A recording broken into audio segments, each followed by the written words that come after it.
नमस्कार दोस्तों, स्वागत है आपका धर्मवीर लाइव कार्यक्रम में।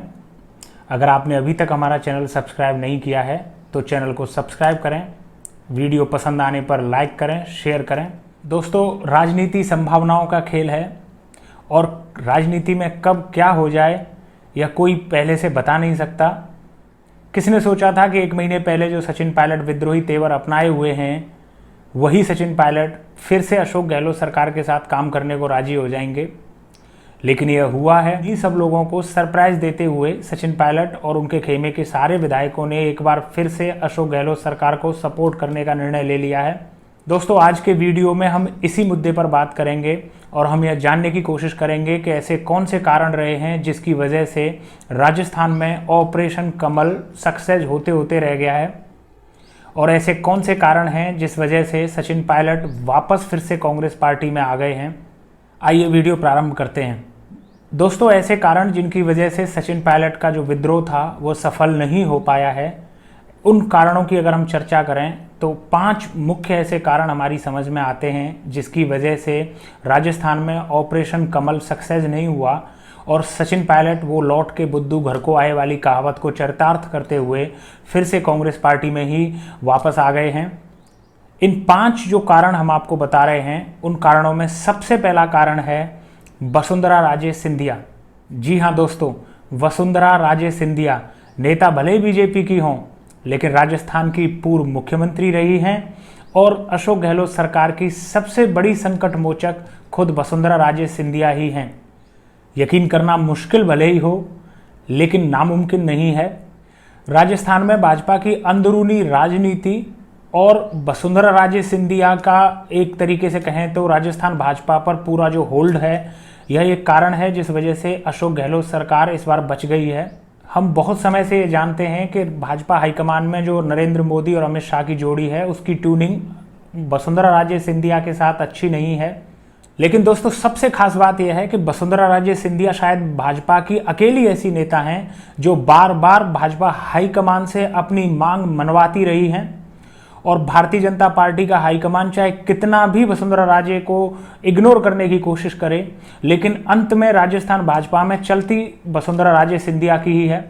अभी ज़्यादा समय नहीं हुआ है जब नरेंद्र मोदी और अमित शाह की जोड़ी राजस्थान भाजपा की कमान गजेंद्र सिंह शेखावत को देना चाहते थे, लेकिन वसुंधरा राजे सिंधिया की जिद के कारण ही गजेंद्र सिंह शेखावत भाजपा के प्रदेश अध्यक्ष बनने से रह गए। और इस बार भी ये पूरा गेम जो था वो गजेंद्र सिंह शेखावत की तरफ से खेला जा रहा था। जैसी ऑडियो में बातचीत है, जैसे प्रमाण राजस्थान सरकार ने पब्लिक फोरम पे रिलीज़ किए हैं, जिस तरीके के आरोप मुख्यमंत्री अशोक गहलोत ने लगाए हैं, उससे साफ तौर पर यह लगता है कि जो राजस्थान कांग्रेस में विद्रोह हुआ था उसमें जो मेन प्लेयर की भूमिका थी वो गजेंद्र सिंह शेखावत निभा रहे थे। और चूंकि इस पूरे विद्रोह में गजेंद्र सिंह शेखावत फ्रंट फुट पर खेल रहे थे इसलिए वसुंधरा राजे सिंधिया ने इस सरकार को गिराने में कोई दिलचस्पी नहीं ली। शुरुआत में हनुमान बेनीवाल ने इस तरीके के आरोप लगाए थे कि अशोक गहलोत सरकार को वसुंधरा राजे सिंधिया बचा रही हैं, लेकिन उस समय लोगों ने इस बारे में कोई ज़्यादा यकीन नहीं किया था। लेकिन जब एक बार अशोक गहलोत खेमे ने सूर्यगढ़ होटल जैसलमेर में जाने का निर्णय कर लिया तो इस बात पे मोहर लग गई कि अशोक गहलोत सरकार को बचाने में वसुंधरा राजे सिंधिया का एक महत्वपूर्ण रोल है। हम सभी जानते हैं कि जो सूर्यगढ़ होटल है जैसलमेर का वो मेघराज सिंह शेखावत का है और मेघराज सिंह शेखावत की नज़दीकी वसुंधरा राजे सिंधिया के साथ रही है, यह कोई छुपी हुई बात नहीं है। एक फैक्टर और है ललित मोदी। बहुत सारे लोग यह यकीन करते हैं कि सूर्यगढ़ होटल जैसलमेर में दरअसल ललित मोदी का ही पैसा लगा हुआ है और ललित मोदी वसुंधरा राजे ये दोनों नाम जुड़े हुए हैं। यह विवाद पहले भी आ चुका है। लंदन में वसुंधरा राजे सिंधिया ने ललित मोदी से मुलाकात भी की थी। वसुंधरा राजे सिंधिया के बारे में यह मशहूर है कि वसुंधरा राजे सिंधिया राजस्थान छोड़ना नहीं चाहती और भाजपा हाईकमान वसुंधरा राजे सिंधिया को फिर से मुख्यमंत्री बनाना नहीं चाहता। 2018 के जो विधानसभा चुनाव थे उनमें प्रमुख जो नारा था वो नारा यही था, मोदी तुझसे बैर नहीं और रानी तेरी खैर नहीं। तो ये जो मोदी तुझसे बैर नहीं है वो साफ तौर पे ये था कि नरेंद्र मोदी के यहाँ प्रशंसकों की कोई कमी नहीं है राजस्थान में, लेकिन वसुंधरा राजे सिंधिया के जो आलोचक हैं उनकी संख्या कहीं ना कहीं मोदी के जितने समर्थक हैं उनसे ज़्यादा थी और यही कारण रहा कि 2018 में कांग्रेस पार्टी यहाँ सरकार बनाने में कामयाब रही। भाजपा हाईकमान वसुंधरा राजे सिंधिया को एक बार फिर से मुख्यमंत्री की कुर्सी देकर राजपूत वोटरों को नाखुश नहीं करना चाहता, इसलिए यह तो साफ था कि अगर यहाँ भारतीय जनता पार्टी की सरकार बनेगी तो वसुंधरा राजे सिंधिया को मुख्यमंत्री की कुर्सी नहीं दी जाएगी। यह बात वसुंधरा राजे सिंधिया भी बखूबी जानती थीं। लेकिन सबसे बड़ा पेच भारतीय जनता पार्टी के सामने यह था कि जो वर्तमान भाजपा का विधायक दल है उसमें लगभग 45 विधायक हम कह सकते हैं, वो 40 भी हो सकते हैं, वो 50 भी हो सकते हैं। तो इतने विधायकों का समर्थन वसुंधरा राजे सिंधिया के साथ है। इतनी बड़ी तादाद में अगर विधायकों का समर्थन वसुंधरा राजे सिंधिया के साथ है तो साफ सी बात है कि बिना वसुंधरा राजे सिंधिया की मर्जी के कोई भी मुख्यमंत्री बना पाना भाजपा के लिए आसान नहीं था। और जो ये पूरा पटाक्षेप हुआ है इस पूरे एपिसोड का, इससे 2 और 3 दिन पहले वसुंधरा राजे सिंधिया ने दिल्ली में जाकर भारतीय जनता पार्टी का जो हाईकमान है उसके नेताओं से मुलाकात भी की। और कहीं ना कहीं उस मुलाकात के बाद ही यह साफ हुआ कि राजस्थान में भाजपा सरकार बनाने में इंटरेस्टेड नहीं है। और उसके बाद फिर सचिन पायलट पर कोई दूसरा ऑप्शन नहीं था। उन्होंने राहुल गांधी से मीटिंग की और वो वापस कांग्रेस पार्टी के साथ जुड़ गए। दूसरा जो कारण मैं आपको बता रहा हूं वो शायद आपको अटपटा लगे, आप शायद यकीन नहीं करें, लेकिन जितनी हमारी समझ है उसमें जो दूसरा कारण है वो है फारूक अब्दुल्ला और उमर अब्दुल्ला। दोस्तों, हम सभी जानते हैं कि फारूक अब्दुल्ला सचिन पायलट के ससुर हैं। फारूक अब्दुल्ला को अभी अभी नज़रबंदी से रिहाई मिली है और ऐसा माना जाता है कि जब सचिन पायलट और भारतीय जनता पार्टी के बीच में कोई भी डील फाइनल नहीं हो पा रही थी तो फारूक अब्दुल्ला ने गुलाम नबी आज़ाद, जो कि कश्मीर कांग्रेस के बहुत बड़े नेता हैं, उनसे बातचीत की और गुलाम नबी आज़ाद ने प्रियंका गांधी से बातचीत की। और प्रियंका गांधी ही वो फैक्टर हैं जिसने एक बार फिर से जो कांग्रेस और सचिन पायलट के बीच में जो कड़ी टूट चुकी थी उसको जोड़ने का काम किया है। प्रियंका गांधी ने सोनिया गांधी को मनाया कि वो अशोक गहलोत से बात करें और अशोक गहलोत एक बार फिर से सचिन पायलट के साथ काम करने को हामी भरें। और प्रियंका गांधी ने ही राहुल गांधी और सचिन पायलट के बीच में मीटिंग फिक्स कराई। वह खुद भी मीटिंग में मौजूद थी और उसके बाद यह पूरी भूमिका बनी जिसमें सचिन पायलट सम्मान के साथ कांग्रेस पार्टी में वापस आए। तीसरा और प्रमुख कारण यह है दोस्तों कि विधानसभा का जो गणित है वो इस समय अशोक गहलोत सरकार के पक्ष में है। सचिन पायलट ने उम्मीद की होगी कि उनके साथ 30 और 35 विधायक जाएंगे, लेकिन उनकी उम्मीदों पे पानी फिर गया जब वो संख्या 18 और 20 विधायकों तक सिमट कर रह गई। अशोक गहलोत सरकार के गिरने की संभावना अभी के लिए धूमिल है और जितने भी एमएलए सचिन पायलट के साथ गए हुए हैं उन सारे एमएलए को ये पता है कि उनका निष्कासन विधानसभा से तय था। अगर वो निष्कासित होते तो अगले 6 महीने के अंदर उनको फिर से चुनाव लड़ना पड़ता और चूंकि सरकार उनकी या भारतीय जनता पार्टी की तो बनी नहीं, इसलिए उनको विपक्ष के नेता के तौर पर ही चुनाव लड़ना पड़ता। और सत्ता पक्ष के खिलाफ चुनाव लड़ना विधानसभा में वो कोई आसान काम नहीं है। अभी 2 साल भी नहीं हुए हैं जब उन विधायकों ने चुनाव लड़ा था। हम सभी जानते हैं कि चुनाव कितने खर्चीले होते हैं और सभी विधायकों को यह पता था कि हार और जीत कभी सुनिश्चित नहीं है। अभी 3.5 साल विधायकी के बाकी हैं और अगर वो दोबारा से चुनाव में जाते और वहाँ हार जाते तो उनके साथ वो कहावत हो जाती, माया मिली न राम, नाम रखा माया राम। भारतीय जनता पार्टी की सरकार ना बनने की स्थिति में पायलट खेमे के विधायक किसी भी सूरत में चुनाव में दोबारा नहीं जाना चाहते थे। एक यह भी कारण है कि कहीं न कहीं धीरे धीरे अशोक गहलोत की कॉल पर पायलट खेमे के विधायक अशोक गहलोत के साथ कांटेक्ट करने लगे और अशोक गहलोत का जो कॉन्फिडेंस था वो 7वें आसमान पर पहुंच गया था। अशोक गहलोत के कॉन्फिडेंस का इससे बड़ा उदाहरण और क्या हो सकता है कि भारतीय जनता पार्टी को अपने एमएलए को बचाने के लिए अहमदाबाद भेजना पड़ा। दोस्तों, जो चौथा कारण है वो है कांग्रेस हाईकमान का अशोक गहलोत सरकार के ऊपर एक ब्लाइंड फेथ होना। सचिन पायलट ने जब 35 दिन पहले विद्रोह किया था तो कहीं ना कहीं सचिन पायलट के मन में यह रहा होगा कि जब वो अपनी बात कांग्रेस हाईकमान के सामने रखेंगे तो कांग्रेस हाईकमान उनके साथ सहानुभूति प्रकट करेगी। लेकिन यहाँ पर जो गेम हुआ वो बिल्कुल उल्टा हो गया। अशोक गहलोत सरकार के पास ऐसी कॉल रिकॉर्डिंग थी जिसके दम पर वह कांग्रेस हाईकमान को यह भरोसा दिलाने में कामयाब हो गए कि कहीं ना कहीं सचिन पायलट और भारतीय जनता पार्टी दोनों की मिली भगत से ही अशोक गहलोत सरकार को राजस्थान में अस्थिर किया जा रहा था और इसमें कहीं ना कहीं वित्तीय लेन देन भी हुआ है। तो जो कांग्रेस हाईकमान है उसने बजाय सचिन पायलट पर भरोसा करने के एक बार फिर से अशोक गहलोत के ऊपर ही भरोसा जताया और अशोक गहलोत को फ्री हैंड दिया अपनी सरकार चलाने और बचाने के लिए। तो दोस्तों, पांचवा कारण है अशोक गहलोत की पुख्ता तैयारी। हमें यह याद रखना है कि भले ही विद्रोह सचिन पायलट ने किया हो, लेकिन जो विद्रोह की टाइमिंग है वो अशोक गहलोत ने खुद डिसाइड करी। सचिन पायलट फ्रंट फुट पर खेल जरूर रहे थे, लेकिन जो बॉल उनको फेंकी जा रही थी वो गुगली अशोक गहलोत फेंक रहे थे और उनकी जो शॉट मारने की टाइमिंग थी उसका निर्धारण भी अशोक गहलोत ने ही किया। दोस्तों, मध्य प्रदेश में तख्तापलट हो चुका था। ज्योतिरादित्य सिंधिया ने एक तरीके से कहें तो सरप्राइज देते हुए भारतीय जनता पार्टी की सरकार वहां बनवाने में महत्वपूर्ण भूमिका अदा की। कमलनाथ की सरकार गिरी, लेकिन कमलनाथ एक गैर अनुभवी मुख्यमंत्री थे।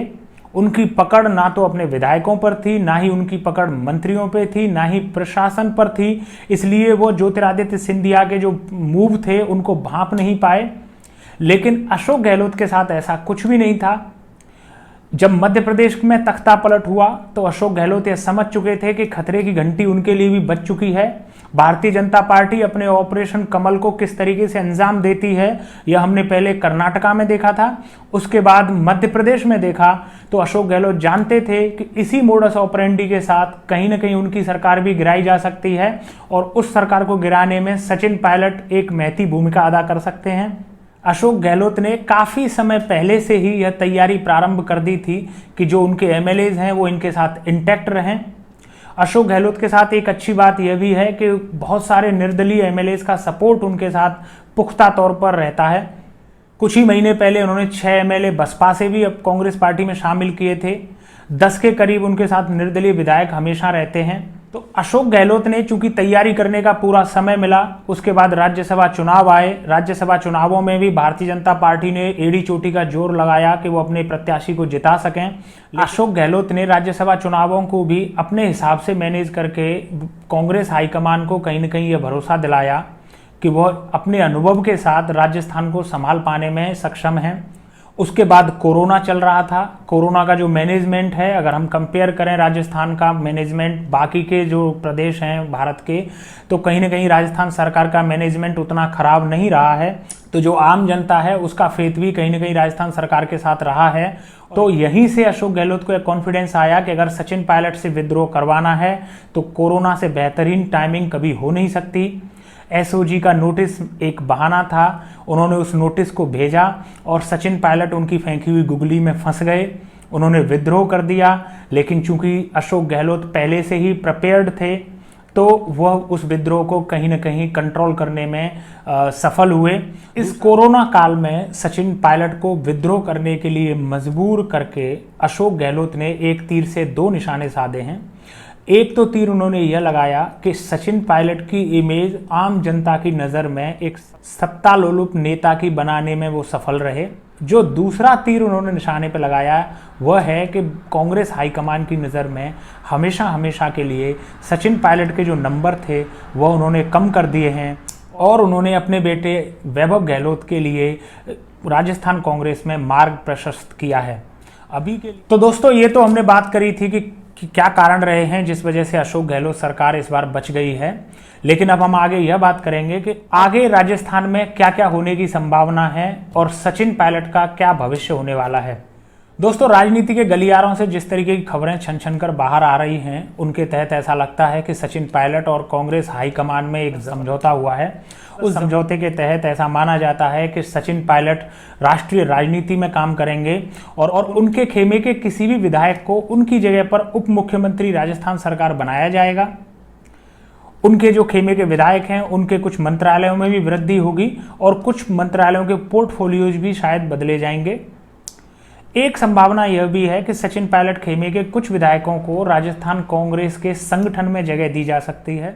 हमारे कुछ पत्रकार साथी यह भी संभावना जता रहे हैं कि सचिन पायलट को शायद कांग्रेस का राष्ट्रीय अध्यक्ष बना दिया जाएगा। उस बारे में मुझे लगता है कि यह होने वाला नहीं है। सचिन पायलट को कांग्रेस का राष्ट्रीय अध्यक्ष बनाने का शायद अभी समय नहीं आया है, और जिस तरीके से उठापटक पिछले 1 महीने के अंदर रही है, उससे जो सचिन पायलट के नंबर हैं वो भी 10 जनपद में कम हुए हैं। उसके बाद संभावना बहुत कम है कि 10 जनपद की तरफ से सचिन पायलट को कांग्रेस पार्टी का राष्ट्रीय अध्यक्ष बनाने को हरी झंडी मिलेगी। लेकिन हाँ, उनको राष्ट्रीय महासचिव बनाया जा सकता है, उनको उपाध्यक्ष बनाया जा सकता है, उनको कुछ स्टेट्स की जिम्मेदारी दी जा सकती है। एक संभावना यह भी है कि उनको यह वायदा किया गया हो कि विधानसभा चुनाव से ठीक पहले अशोक गहलोत को हटाकर उनको मुख्यमंत्री की कुर्सी दे दी जाएगी। 2023 में विधानसभा के चुनाव ड्यू हैं, और अगर तब चुनाव होते हैं तो संभावना है कि भारतीय जनता पार्टी जीते, क्योंकि राजस्थान का यह इतिहास रहा है कि यहाँ हर 5 साल में दूसरी पार्टी जीतती है और कोई भी सत्ताधारी दल अपनी सरकार को रिटेन करने में कामयाब नहीं होता है।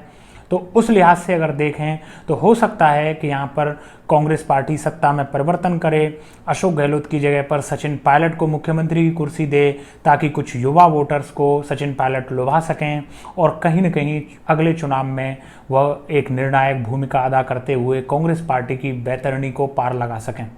दोस्तों, मुझे जो लगता है वो ये है कि सचिन पायलट के लिए कांग्रेस पार्टी में जो स्पेस है वो अब ख़त्म हो चुका है। भले ही अभी के लिए सचिन पायलट ने हथियार डाल दिए हों, अभी के लिए सचिन पायलट अशोक गहलोत के साथ काम करने को राजी हो गए हों, लेकिन आने वाले समय में वो एक बार फिर से विद्रोह करेंगे और अशोक गहलोत सरकार को गिराने की एक और कोशिश कर सकते हैं। दोस्तों, एक और महत्वपूर्ण संभावना है जो राजनीति में अगर हो जाए तो कोई आश्चर्य की बात नहीं है। भारतीय जनता पार्टी की तरफ से वसुंधरा राजे सिंधिया उपराष्ट्रपति पद का चुनाव लड़ें। जो आज उपराष्ट्रपति पद पे हैं वेंकैया नायडू, वो राष्ट्रपति बन जाएं, और उनकी जगह लेने के लिए वसुंधरा राजे सिंधिया को भाजपा हाईकमान मना ले और वसुंधरा राजे सिंधिया भी उपराष्ट्रपति पद को एक्सेप्ट कर लें। इसके अलावा जो उनके सुपुत्र हैं दुष्यंत सिंह, जो कि सांसद हैं भारतीय जनता पार्टी के, उनके लिए या तो केंद्र में कोई मंत्री पद मिल जाए या फिर उनके लिए राजस्थान भाजपा में कोई मजबूत पद मिल जाए, तो उसके बाद संभावना है कि वसुंधरा राजे सिंधिया राजस्थान की राजनीति को अलविदा कह दें और यहाँ पर जो सचिन पायलट एक विद्रोह करेंगे, तो उसके बाद यहाँ पर किसी नए मुख्यमंत्री के बनने का रास्ता साफ हो जाए। देखिए, अभी सब संभावनाएं हैं, जैसे मैंने पहले कहा है, राजनीति संभावनाओं का खेल है। कब क्या हो जाए वो कोई कह नहीं सकता है। अभी के लिए हमें यही लगता है कि सचिन पायलट भले ही कांग्रेस पार्टी में लौट कर आ गए हों, लेकिन जो उनकी फजीयत होनी थी वह हो चुकी है। कांग्रेस पार्टी उनको राष्ट्रीय अध्यक्ष का पद तो देगी नहीं, और अगर राष्ट्रीय अध्यक्ष का पद मिलता नहीं है और राजस्थान में मुख्यमंत्री की कुर्सी भी उनको मिले नहीं, तो इसके अलावा ऐसा कोई पद नहीं है जो सचिन पायलट के जो सम्मान का सवाल था उसकी पूर्ति कहीं ना कहीं कर दे। तो सचिन पायलट के लिए यह आसान नहीं होगा कि वो अपने खेमे के विधायकों को अपने साथ एकजुट रख सकें, और उसके अलावा जो उनके तेवर रहे हैं, जिस तरीके की उनकी राजनीति में पकड़ है, उसके बाद उनके समर्थकों के लिए भी यह डाइजेस्ट करना आसान नहीं है कि सचिन पायलट अशोक गहलोत के नीचे लंबे समय तक काम कर सकें। दोस्तों, उम्मीद है आपको हमारा वीडियो पसंद आया होगा। अगर आपने हमारे वीडियो को पसंद किया है तो इसको लाइक करें, शेयर करें। दोस्तों, अगर आपने हमारा चैनल सब्सक्राइब नहीं किया है तो हमारी आपसे रिक्वेस्ट है कि प्लीज़ चैनल को सब्सक्राइब करें। दोस्तों, अगर आप चाहते हैं कि हम किसी खास सब्जेक्ट पर वीडियो बनाएं तो आपसे दरख्वास्त है कि आप कमेंट बॉक्स में जाकर वहां लिखिए। हम कोशिश करेंगे कि आपके द्वारा कमेंट बॉक्स में डिमांड किए गए सब्जेक्ट पर वीडियो बनाएं। मिलते हैं अगले वीडियो में, तब तक के लिए आप दीजिए मुझे विदा। नमस्ते, जय हिंद, जय भारत।